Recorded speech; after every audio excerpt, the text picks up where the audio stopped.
Hello, everyone. Welcome again to another Donoran Monologue podcast. We are continuing our series on religion in video games, where we're taking a few particular video games and discussing the religions that were made up for these video games for the narrative purpose of telling the story, and yada, yada, yada. If you watched Monday's episode, you know what we're going for here. Before we go any further, I do want to thank our longtime sponsor and longtime supporter of the show, Ashley Louie K. You can find her at the Minnesota Nurse, all lowercase, on Instagram.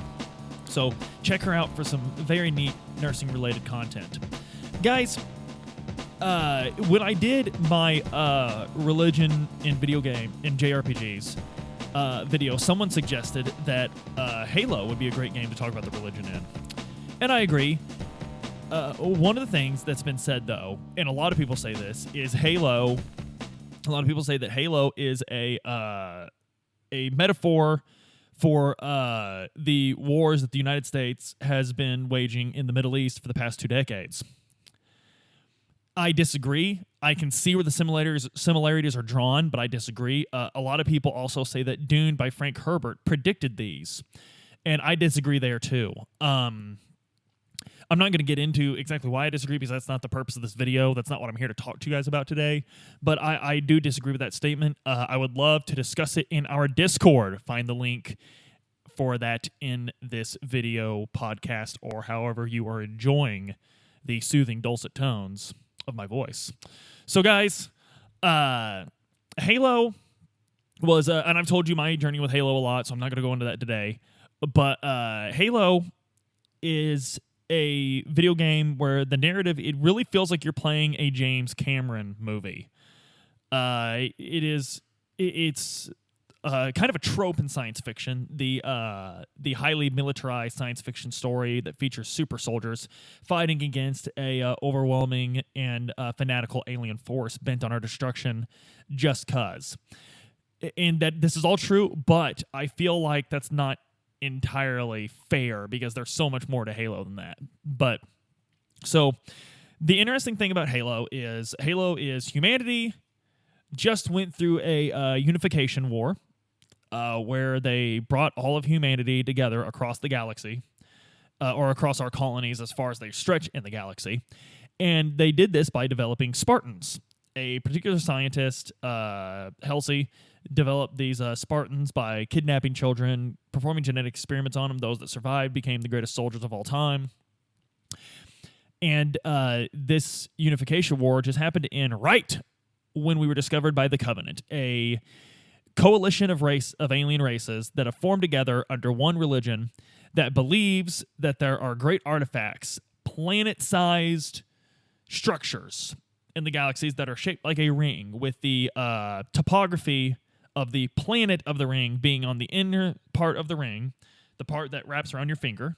And these installments were made allegedly to make the Forerunners, the civilization that made them. They were allegedly in place so that they could be activated all at once, and they would allow the Forerunners to transcend their physical bounds and become divine. And so the Covenant is obsessed with finding all of these sacred rings, lighting them all off, and beginning the great journey where they will join the Forerunners in a heavenly realm. All the races of the Covenant are obsessed with doing this. They have joined together. There's a great society founded to perform this great journey. So this religion covers a lot. Now, it's interesting to note that this fanatical religion is way more advanced than humanity. The most interesting thing about Halo, and Don and I mentioned this on our podcast over Halo 1, the most interesting thing about Halo is we've already lost. Humanity lost before the game even starts. Humanity lost on Reach. And one of the main reasons humanity lost was we are down to one Spartan, one of the only soldiers that stands a chance against the Covenant. And that Spartan is John 117, the Master Chief. He hasn't existed for nearly as long as a lot of other video game characters, but I feel very safe saying he's one of the most iconic video game characters of all time. So we join Master Chief in his war against this religion, and again, this religion is predicated on the fact that when they light all these rings off, they take this great journey. It's very Jim Jonesy in that sense. And we find out it's a lot more Jim Jonesy than that. So, and I'm describing part of the plot because the plot relates exactly to why this, again, these religions are made up to serve a narrative purpose within the story. So, the fact that religion is the whole reason they're at war with humanity is because they want to destroy humanity because it doesn't fit their plan for the Great Journey. Or perhaps humanity rejected it. I don't quite remember. The important part is humanity doesn't fit into their religious narrative. They have to get rid of it. So, escaping one day, because that's all the humans can do now is run. That's all humanity can do. We crash land on one of these installments, one of the sacred rings. So, of course, like most religions made for video games or science fiction, we're going to find out something about it real quick. And we find out there's a species called the Flood that so long as there's any biomatter anywhere, they can reproduce, and they will overtake this biomatter. It was kept on this installment for study by the Forerunners. And we also encounter Guilty Spark, a little orbital guy that's quite angry all the time. And he's excited because a human has arrived, and the human can light off the Halo ring. And we need to do that because the Flood's gotten out again. So the Covenant wants to stop this because they don't want the ring to light off before the Great Journey. So, but 314 is like, we got to light it off because that's the way we kill the Flood. So anyway, Cortana searches the Forerunners database, Cortana being the AI. Again, I'm going to be throwing the terms out here because I don't expect to tell you about the narrative. I'm trying to explain the religion, but I have to explain the narrative for it because its sole purpose was for the narrative. So anyway, Cortana finds out that this religion's a bunch of bullcrap. Doesn't make any sense at all because the Halo rings were not designed for a Great Journey. The Halo rings were designed to kill the Flood. But it doesn't kill the Flood by killing the Flood directly. It kills the Flood by killing everything that could possibly be its food, which is biomatter, which is living organisms. It kills all living organisms with its radius. If all of them are lit off all at once, it kills all the life in the galaxy. Master Chief hears this and is like, oh crap, I was helping the bad guy. We got to find another way to destroy the Flood. Guilty Spark's like, there's no other way to destroy the Flood. We got to do this. And the Covenant's like, my sacred ring. No, this isn't needed for the Great Journey. So the war with the Covenant ramps up as humanity understands what the Halo rings are for, and they want to stop the Covenant from lighting them off and starting the Great Journey, not because they want to keep them from going to the Divine, but because the Divine is a falsified story. They're just going to kill everything. That's all they're going to do. They're just going to end civilization. So in Halo 2, we introduced another character named the Arbiter, who is an elite, who was shamed for his failure to protect the Sacred Ring in the first one, because of course Master Chief blows it up at the end because it's going to kill everybody. And so the only way to bring himself back is he has to become the Arbiter, blah, blah, blah, blah, blah. Well, anyway, he finds out, and he gets convinced that the Great Journey is nonsense, and that his people have been fooled. So he, through the course of the game, convinces the elites to follow him, and Halo 3, it's the elites and humanity joining together to stop the Covenant from lighting off all the sacred rings, all the Halo rings.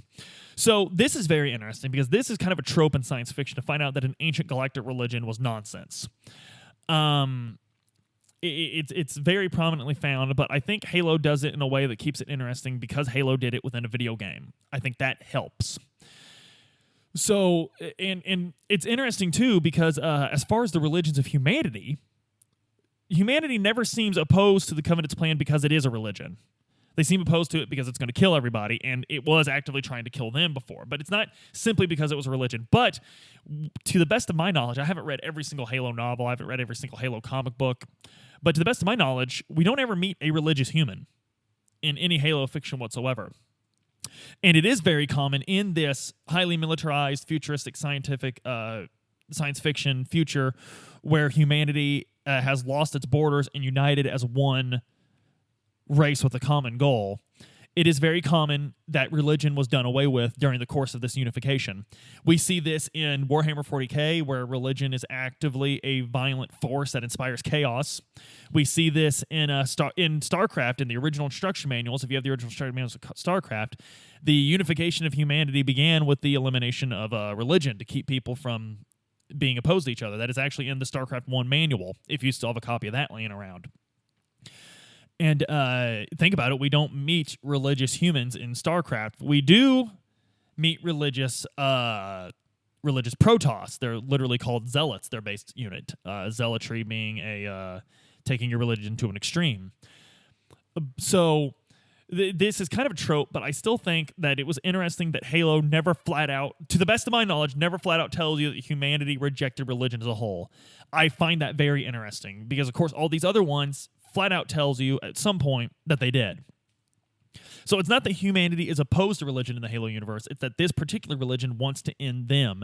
And it turns out that this particular religion unknowingly wants to end everything. And when the prophets, the leaders of the Covenant religion, find out about the falsification of this, they flat out reject it. They fight to the bitter end till all three of them are dead to protect the idea that this religion is going to send them on the great journey. And it's kind of interesting because it shows you when someone has dedicated their whole life to something, even when they're presented with evidence for it, their fight or flight's going to kick in before logic if they were an extremist, if they were that extremely dedicated to it. And I think the message of Halo in regards to religion is, because of the way it's structured in humanity, because of the way it's structured in the Covenant, what I get from it is religion's a very, very fine thing. It is. It's fine. There's nothing wrong with it. But I think what Halo tells us is zealotry is wrong. Extremism is wrong. And that's with religion, politics, ice cream flavors, anything. A lot of people say, some things are worth dying for, but I think very few things are worth killing for. And I think religion should be one of those, and I think that's the point of Halo. There should never have been a war over religion in the entire course of human history. And that's very poignant that a war over religion is one trying to end humanity in Halo, in my opinion. I am probably going deeper than the creators of the game did. The creators of the game were probably just like, I want this rad game where this big dude shoots a bunch of aliens. Well, why is he shooting the aliens? Religious, and everyone's like, oh, religious, okay. They wrote that down and made a video game. That's probably what happened at Bungie. I don't know, but that's what and again, Donorama's about what we took from these video games. And if that's what you took from it, that's cool. We can discuss that. But if it also makes you think about what you took from it, that's fantastic too. That's even better, because that's what Donorama's all about. It's not about game reviews. It's about how video games and their narratives affected you in your formative years or even in your adult years, because video games still affect me. I'm not even halfway ashamed to admit that. So guys, I didn't mention on Monday, but speaking of religion, please enact that holy YouTube trinity of like, share, and subscribe. If you like the podcast, share that out. I love everyone that enjoys us, no matter how they enjoy us. And I love that they have choices of enjoying us however they wish. I'm personally more of a podcast guy than a YouTube guy. So you guys listening to the podcast, thank you so much. You could find that wherever fine podcasts are sold. And actually, one thing I get scolded on a lot is Adam usually scolds me on what proper public speakers do, because apparently, I don't think I've done it all this week, but apparently I do this, and this makes me untrustworthy or unlikable or something, I guess, is what your fucking uppity college professor told you. I don't know, man, no. So, the point is, it's not about what I like, it's about what's good for the viewer. So if it's good for you guys, for me not to cross my arms and be myself, if I have to put those shackles on to entertain you, that's fine. But, guys, however you choose to enjoy us. Oh, that's right. They also said I'm not supposed to thank you guys because that makes it sound like I was desperate for you to listen to me or something. But you know what? Screw that. Thank you, each and every one of you, because you took time out of your day to find something that you truly enjoy. And I appreciate that. I really do. Thank you, guys. You can find links to our merch in the descriptions. You can find links to our Discord. Guys, please join the Discord. We've got several really cool people on this Discord, and we're learning new things. Like, we're getting each other into, because that's one of the coolest things about this whole I hate this term, nerd culture, right? Is that we can get people into other things that we were into. I didn't get into Yu-Gi-Oh! I was talking about that this morning on the Discord. I didn't get into Yu-Gi-Oh! Until like 2017. Because I was playing Magic the Gathering, and a friend took me aside and was like, Beau, this is not very weeb of you. What are you doing? You have a family to raise. And I was like, my goodness, you're right. I need to let them know the superiority of Japanese card games. So I went to Yu-Gi-Oh! But if you listen to Magic the Gathering, thank you for listening to the show. Or if you play it. But guys, and of course, the new merch,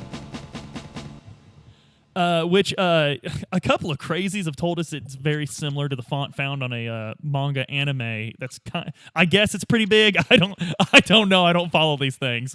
But if you think so and that's inspiring you to buy the shirt, then by all means. But whatever, man. Whatever. And the link to that will be in the podcast as well. I, of course, am talking about a shirt that says Donoram in a very, I think you'll find, distinct font. So, guys, I can't wait to talk to you tomorrow. And because you know what? You know what my religion is?